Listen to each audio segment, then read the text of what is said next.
Seigneur, je vous salue au nom puissant de notre Seigneur Jésus-Christ.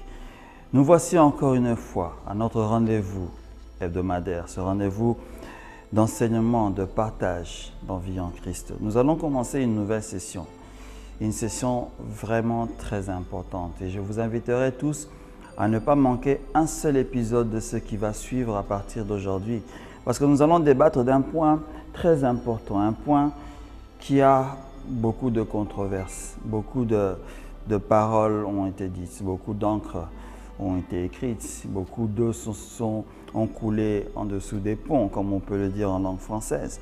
Mais nous allons essayer, à l'aide de notre Seigneur Jésus, à l'aide de l'inspiration du Saint-Esprit, à l'aide d'un raisonnement que je peux dire non seulement spirituel, non simplement logique, essayer de traiter de cette information-là. Nous allons nommer cet enseignement malédiction et bénédiction. Vous pouvez aussi dire bénédiction ou malédiction, cela dépend que de vous. Mais nous allons essayer de traiter ces deux éléments qui sont très très importants. Je ne dis pas aussi ici que tout ce que nous allons dire au travers de cette émission par rapport à ces deux points qui sont vraiment, je peux dire, vraiment vastes, seront 100% accurate, comme on dit en anglais, ou bien 100% rempli de toute la plénitude de la révélation de ces deux éléments. Mais nous allons essayer par la grâce de notre Seigneur Jésus-Christ et par son Saint-Esprit de partager ces deux éléments-là. Parce que ces éléments-là ont aujourd'hui un impact très important. Ça a un impact dans ma vie, ça a un impact dans ta vie, de toi qui es en train de me suivre. Et sans une bonne révélation ou un enseignement correct, nous risquons non seulement de trébucher, mais de faire beaucoup d'erreurs dans notre marche chrétienne. Je ne dis pas que la malédiction va te porter en enfer. Je ne dis pas que la bénédiction va te porter non plus en enfer. Je ne dis pas non plus que la malédiction va te porter au paradis ou que la bénédiction te portera au paradis. Vous savez que ces deux éléments-là, la malédiction et la bénédiction, sont, je peux dire, comme des frères jumeaux. Ils marchent souvent ensemble. Vous allez me poser la question, mais pour quelle raison la malédiction qui forcément n'est pas de Dieu marcherait avec la bénédiction qui est de Dieu? Ça, c'est le langage commun que nous avions en fait. Lorsque tout est bon en général, qu'est-ce que nous disons? Que cela vient du Seigneur. Mais lorsque tout est mauvais, nous disons que cela vient du malin. Est-ce que je peux dire oui à cette assertion? Je peux dire oui. Est-ce que je peux dire non à cette assertion? Je peux aussi dire non aussi à cette assertion. Vous savez que dans nos différentes émissions, nous avons essayé de partager une certaine réalité. Je crois que nous avions traité de cela dans l'émission Fils hier, aujourd'hui, demain, que certains de vous suivent peut-être. Dans cette émission, nous avons dit un élément très important. Vous devez savoir que le monde dans lequel nous sommes est un monde qui a été donné aux hommes. C'est le monde humain, c'est le monde des humains en réalité. Nous savons aussi que notre ancêtre Adam a fait une erreur. Ils ont commis une erreur avec notre ancêtre Ève et que le pouvoir, je peux dire ainsi, la domination a été remise à notre ennemi, à l'ennemi de notre vie, qui est le diable en général, qui est représenté par le serpent ancien, qui est représenté par tous ces démons et autres, parce que le diable, certes, il est là, mais nous avons, comment je peux dire, ces acolytes qui sont avec lui, qui travaillent de pair à apporter en nous l'échec. Donc, du moment où notre grand-père, entre parenthèses, a donné le pouvoir de la domination à l'ennemi, nous avons perdu quelque chose. Non simplement lui, mais nous en lui avions perdu quelque chose de très important. Nous avons perdu la bénédiction de l'Éternel. Donc nous sommes entrés en fait, on peut dire sous une malédiction. Nous sommes entrés sous une malédiction. Et cette malédiction, la plus grande de ces malédictions, c'est celle de la mort en général. Parce que Adam n'était pas fait pour mourir en réalité, il était fait pour vivre, je peux même dire éternellement. Parce que lorsque la parole de Dieu a dit, ou lorsque les Écritures nous le disent par rapport à ce que le Seigneur lui a dit, écoute, ne mange pas de cet arbre-là, mais tu peux manger de tous les arbres qui sont dans le jardin. Je suis en train de paraphraser. Nous comprenons en réalité que le Seigneur lui avait aussi proposé l'arbre de la vie d'une certaine manière. Ça veut dire que Adam pouvait aller manger l'arbre de la vie. Il n'y avait pas d'interdit sur cet arbre-là. Mais de la connaissance du bien et du mal, il y avait un interdit. Mais de l'arbre de la vie, il n'y avait pas d'interdit. Lorsqu'il a mangé celui de la connaissance du bien et du mal, le Seigneur a dit non, attention, S'il mange seul de l'arbre de la vie, il restera dans cet état éternellement. Le Seigneur a donc empêché que cela puisse se passer afin qu'il puisse introduire comment je peux dire cela? Il a introduit une réalité qui fera que nous les hommes, la descendance d'Adam, Adam lui-même aussi d'une certaine manière, nous serons sauvés de cette condamnation, de cette malédiction qui est tombée sur nous lorsque la désobéissance est entrée. Ainsi, nous allons essayer d'introduire certains éléments avant que dans les prochains épisodes, peut-être dans le second épisode, je ne sais pas si cette introduction prendra cet épisode et l'épisode prochain, nous allons essayer d'introduire certains éléments afin que nous puissions comprendre là où nous sommes en train d'aller. Parce que vous savez que le monde dans lequel nous sommes, non seulement, je viens de le dire tout à l'heure, c'est le monde qui appartient normalement aux hommes et qui a été donné à l'ennemi d'une certaine manière. Mais c'est dans ce monde-là que nous devions jouir de notre bénédiction. Ça, c'est un élément qui est très important. Ce n'est pas au ciel que tu vas jouir de ta bénédiction, non. C'est sur la terre que nous devons jouir de notre bénédiction.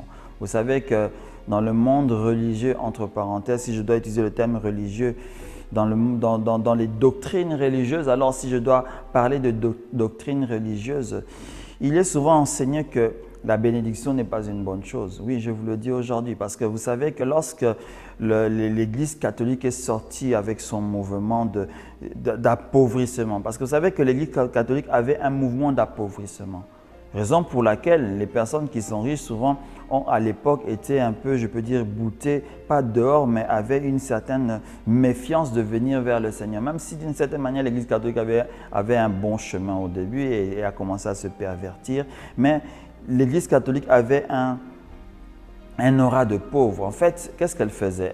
Elle appauvrissait les personnes pour prendre les richesses de ces personnes-là et construire les églises, enrichir ceux qui devaient s'enrichir dans l'église, bien sûr. C'est ce mouvement-là qui existait dans l'église catholique au début. Donc, d'une certaine manière, on a cru, même jusqu'à aujourd'hui, parce que vous savez que même jusqu'à aujourd'hui, il y a cette petite pensée-là que souvent la foi chrétienne, là, je parle de la vraie foi chrétienne, est souvent sujet à la pauvreté.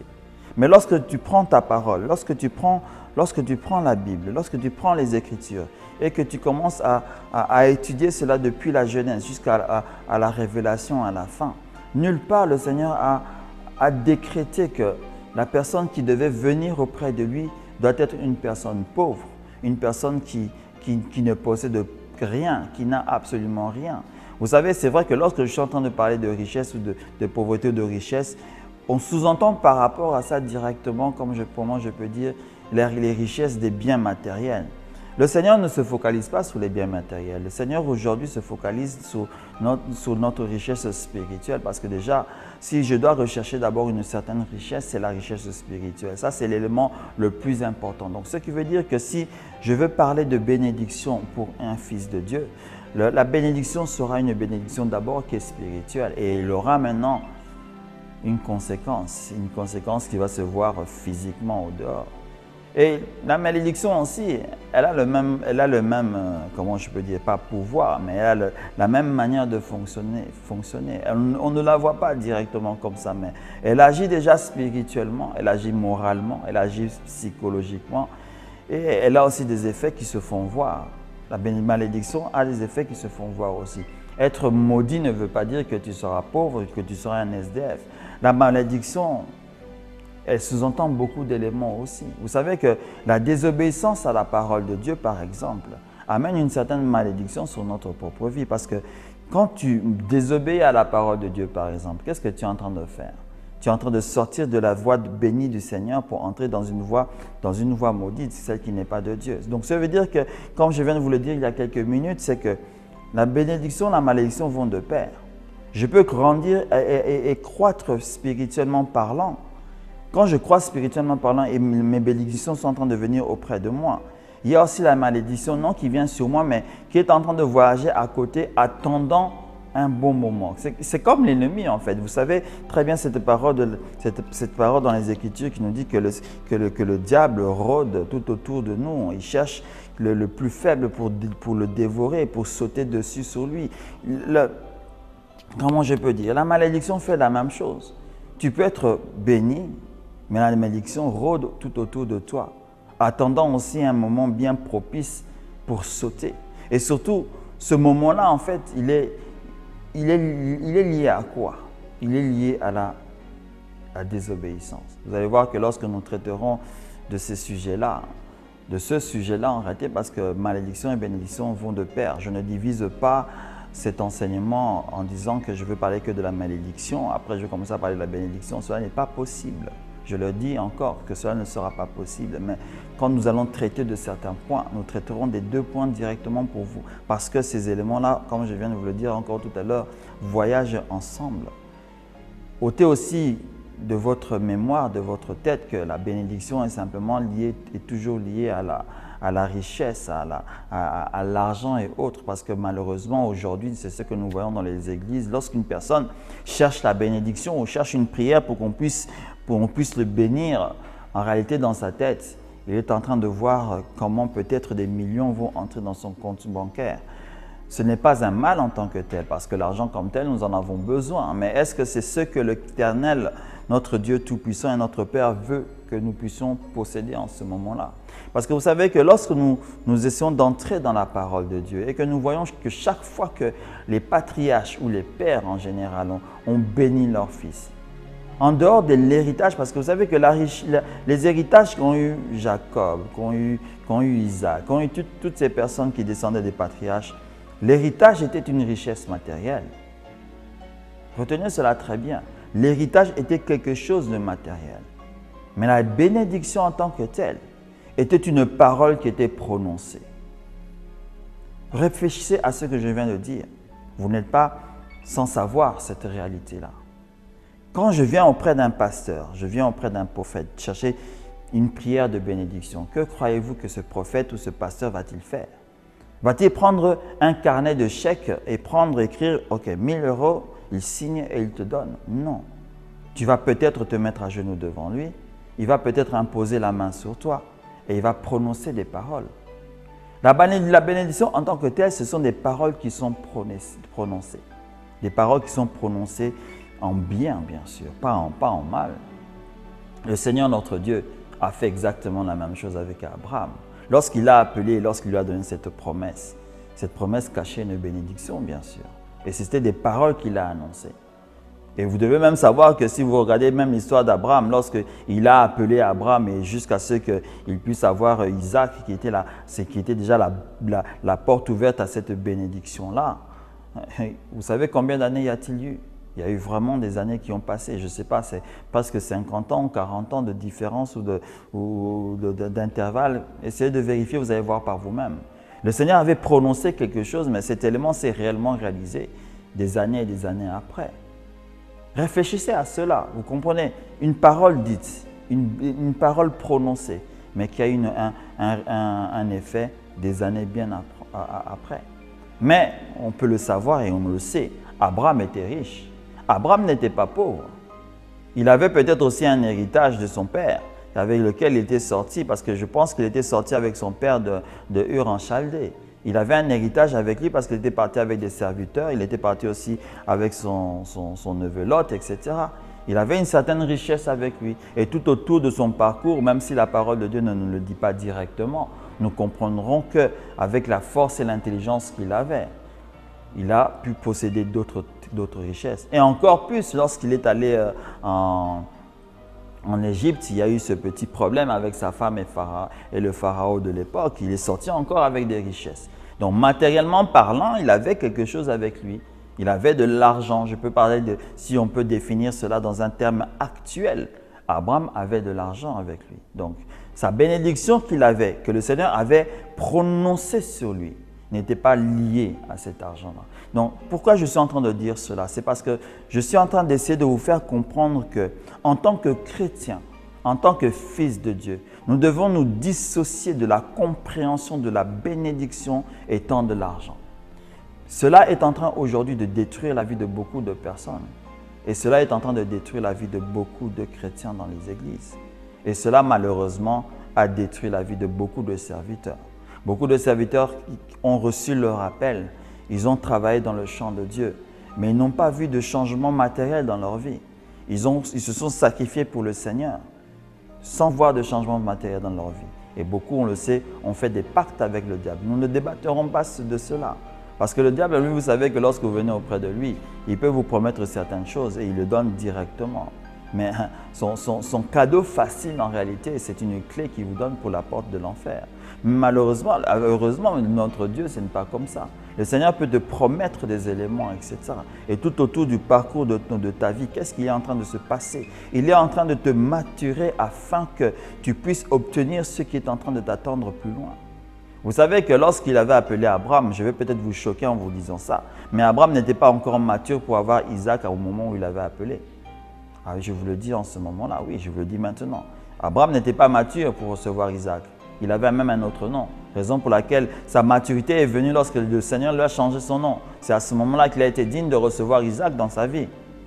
Vous devez comprendre cela, essayez de vous rapprocher, et je le dis souvent, lorsque certains éléments vous semblent un peu obscurs, rapprochez-vous de vos enseignants. Pour quelle raison il y avait Abraham, entre parenthèses, c'était Abram et après c'était Abraham. Vous savez que ces deux noms-là, si nous devions, entre parenthèses, nous asseoir et commencer à débattre et à partager dessus, nous allons en tirer tout un enseignement. Raison pour laquelle on dit indirectement parlant, lorsque nous venons au Seigneur, le Seigneur change notre nom. C'est vrai que je porte toujours le nom que mon père ou ma mère m'a donné lorsque je suis né.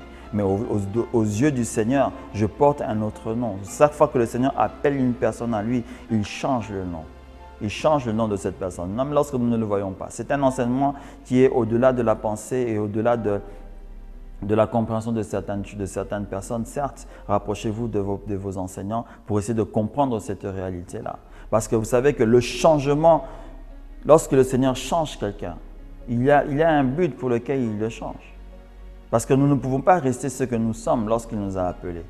Nous devons changer forcément. Nous devons atteindre une stature de perfection. Ça, c'est pour lequel le Seigneur nous appelle. Nous devons être comme Christ. Souvenez-vous de cette parole dans les Écritures qui nous dit que tel que lui, il a été sur cette terre, nous devons l'être aussi. Même si cela est très difficile, vous savez, mais nous devions être tel que lui a été. Et à ce moment-là, on commence à réfléchir, mais tel que le Seigneur Jésus a été, à la souffrance qu'il a eue, au sacrifice qu'il a fait, jusqu'à aller à la croix et qu'on sort, est-ce que je dois aussi faire exactement la même chose?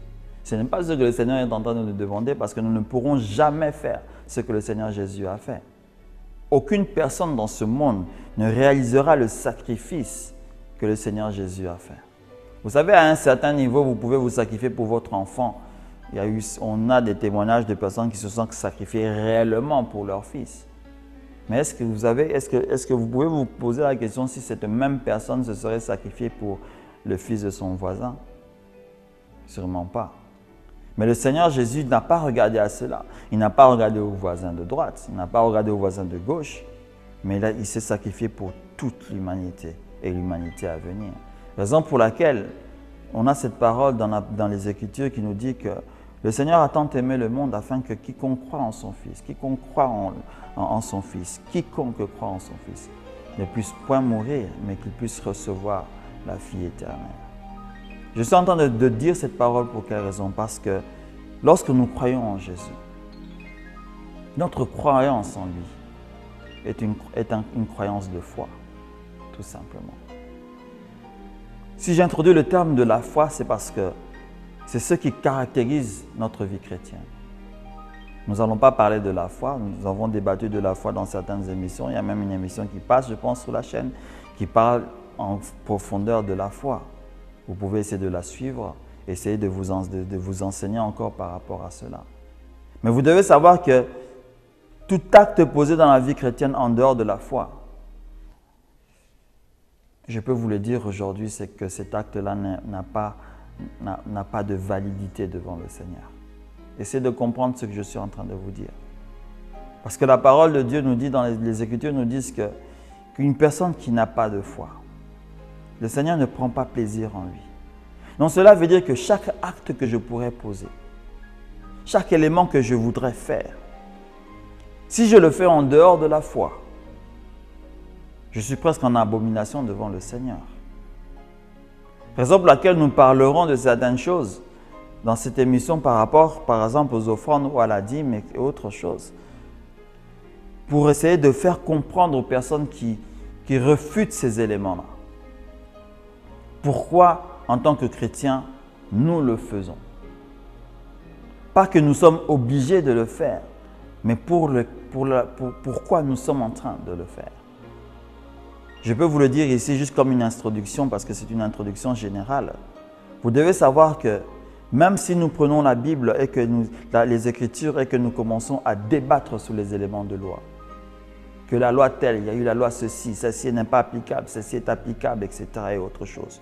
Nous sommes dans la dispensation de l'Esprit, nous sommes dans une nouvelle convention avec l'Éternel, nous sommes dans une nouvelle alliance. Ça, c'était l'ancienne alliance, elle a été enterrée, etc. On peut commencer à débattre de cela depuis le matin jusqu'au le soir et recommencer le lendemain jusqu'au le soir d'après. On n'en finira jamais. Une partie pourra donner son point de vue, une autre partie pourra donner son point de vue, l'autre sera contre, l'autre sera pour, etc. Mais cela ne nous avancera à rien. Mais un élément important est dit, et je viens de le citer tout à l'heure par rapport à la foi. En tant qu'enfant de Dieu, si je commets un acte, je ne le fais pas parce que c'est un commandement. Je fais cet acte-là parce que j'ai une foi et je crois que si je fais ça, je vais obtenir ceci. Je ne sais pas si vous êtes en train de comprendre l'explication que je suis en train de vous donner. Je ne suis pas en train de lever et de prendre parti de certains éléments parce que je sais que je dirais certains éléments qui ne seront pas en accord peut-être avec toi qui es en train de m'entendre ou de m'écouter ou de me voir. Mais tu dois savoir quand même une chose, que lorsque tu poses un acte devant le Seigneur, pose cet acte-là avec la foi. Parce que si tu ne poses pas l'acte-là avec la foi, tu as perdu ton temps. C'est pour ça que je peux oser te dire aujourd'hui à toi, ma soeur ou à mon frère, tu es le premier à donner tes dîmes et tes offrandes à l'église. Mais accompagne ces actes-là avec ta foi. Parce que si tu n'accompagnes pas cela avec la foi, tu es identique à la personne qui n'en donne pas. Réfléchis un peu. Je vais essayer de redire cela afin que tout le monde puisse le comprendre. Tu peux être le premier à donner des millions à l'église en tant qu'offrande et en tant que dîme. Mais si tu le fais sans foi, sans la foi, sans accompagner de cela de la foi, tu es identique à la personne qui ne donne absolument rien devant le Seigneur. Cela va paraître étrange, mais pourquoi c'est comme ça? Mais c'est une réalité. Je viens de le dire tout à l'heure en vous disant que quand vous n'avez pas quand vous n'avez pas de foi, l'âme du Seigneur ne prend pas en lui. Vous savez qu'est-ce qu'il y a dans l'âme? Il y a les sentiments. Qu'est-ce qu'il y a dans les sentiments? Les sentiments, il y a la joie, il y a la colère, il y a toutes ces choses-là. La joie que le Seigneur aura de te donner quelque chose se trouve dans son âme à lui. La colère, entre parenthèses, du Seigneur de se retirer de toi parce que tu fais quelque chose de mauvais, ce comportement-là, c'est dans son âme. Raison pour laquelle il a dit que tu n'as pas la foi, mon âme ne prend pas plaisir en toi. Et si mon âme prend plaisir en toi, je peux faire des choses au-delà de ce que tu es en train de me demander. Essayons un peu, entre parenthèses, de réfléchir à ce petit raisonnement, à ce petit langage-là, parce que cela est très important, mon frère. Si tu ne penses pas ou si tu penses autrement de ce que je viens de dire, je suis peut-être un peu désolé, mais tu dois le savoir que c'est comme cela. Tu peux avoir des problèmes dans ta vie aujourd'hui et que tu dis que je veux poser un sacrifice parce que je veux que ce problème soit résolu. Mais crois-tu que lorsque tu poses ce sacrifice-là, qu'est-ce qui te pousse à poser le sacrifice? Est-ce que c'est une règle, un enseignement qui a été dit? C'est la foi qui est en toi qui pousse à poser cet acte-là. Tu n'as pas suivi une règle qui a été écrite dans Nombre, dans Deutéronome ou dans Exode ou je ne sais pas où. Mais c'est la foi qui t'a poussé à le faire.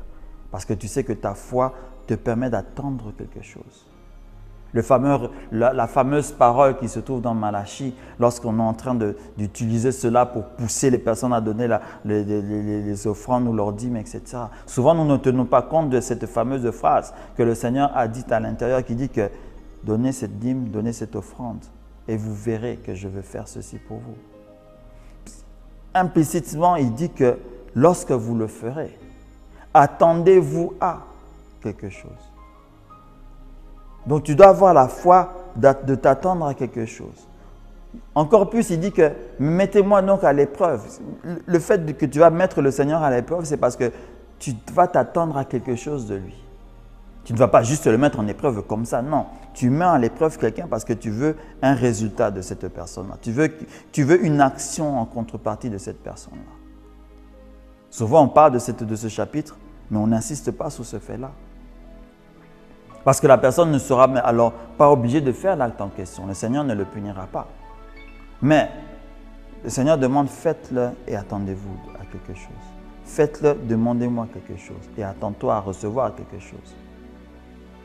Mais bien aimé, je ne sais pas si vous avez essayé de comprendre en fait cette introduction, où je suis en train de venir dans cet enseignement par rapport à la malédiction et à la bénédiction. C'est parce que pour ceux qui sont, je peux dire, un peu plus avancés dans les Écritures, vont peut-être comprendre indirectement que lorsque la foi n'est pas là, il y a la malédiction qui se présente.